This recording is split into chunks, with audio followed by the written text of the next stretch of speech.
வணக்கம். இன்றைய தினம் ஆஞ்சநேயர் வழிபாட்டின் பலன்களை நாம் தெரிந்து கொள்ள இருக்கிறோம்.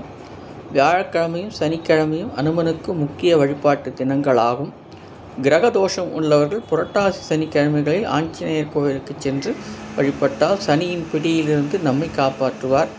ஆஞ்சநேயரை வழிபட்டால் சிவனையும் பெருமாளையும் சேர்த்து வழிபட்ட புண்ணியம் கிடைக்கும். அனுமனுக்கு வெண்ணெய் காப்பு சாத்தி வழிபாடு செய்வதால் கஷ்டங்களும் வெண்ணெய் உருவது போல உருகிவிடும். தாம்பூலம் என்னும் வெற்றிலையை மாலையாக கட்டி அணிவித்து சனிக்கிழமை அனுமனுக்கு கவசம் படித்தால் சத்துரு பயம் நீங்கி நலம் பெறலாம். அனுமனுக்கு திராட்சை பழம் பிரியமான நிவேதன பொருள். வெற்றி கிடைத்திட திராட்சைப்பழம் படைத்து வழிபட வேண்டும். அனுமனுக்கு செந்தூரம் பூசி வடைமாலையோடு ஸ்ரீராமஜனம் எழுதிய காகித மாலை அணிவித்து அனுமனின் அருள் பெறலாம். அனுமனுக்கு துளசி மாலை சாத்தி வழிபட்டால் சனீஸ்வரரின் தாக்கத்திலிருந்து விடுபடலாம். அனுமனை வணங்குவதால் புத்தி பலம், புகழ், அஞ்சா நெஞ்சம், ஆரோக்கியம் ஆகியவற்றை பெறலாம்.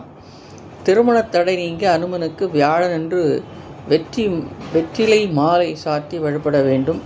புதியதாக துவங்கிய வேலைகளில் தடை நீங்க வியாழன் சனிக்கிழமைகளில் எலுமிச்சம் மற்றும் வடைமாலை சாத்தி வழிபாடு செய்யலாம். விரதமிருந்து அனுமன் வாலில் ஆரம்பித்து ஒவ்வொரு நாளும் சந்தனமும் அதன் மேல் குங்குமம் வைத்து ஒரு மண்டலம் வழிபாடு செய்து வர வேண்டும். பறந்து செல்லும் அனுமன் படத்தை வாங்கி விரதமிருந்து அதன் வால்பகுதியில் ஒரு மண்டல காலம் பொட்டு வைத்து அனுமன் கவசம் பாடி வழிபட்டால் திட்டமிட்ட காரியங்கள் சிறப்பாக நடைபெறும். தடைகள் அகலும், குடும்ப பிரச்சனைகள் அகலும். அனுமனுக்கு வாலில் பலம் உண்டு.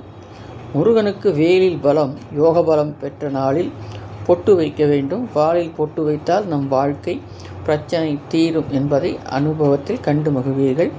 வாலின் சக்தியை இலங்கையில் காண்பித்தவர் அனுமன். அவரது வாலில் கீழிருந்து மேலாக பொட்டு வைத்தால்தான் வெற்றி கிட்டும். ஒரு முறை ராமபிரானுக்கே அனுமன் தனது வாளை சுற்றி வைத்த கோட்டை போல எழுப்பி பாதுகாப்பு அளித்ததாக புராணங்கள் சொல்கின்றன. அனுமனின் பலம் அனைத்தும் வாளில் இருப்பதாக இருக்கும். எனவே அந்த வாளை தொட்டு வழிபட்டால் நாளும் நன்மைகள் கிடைக்கும்.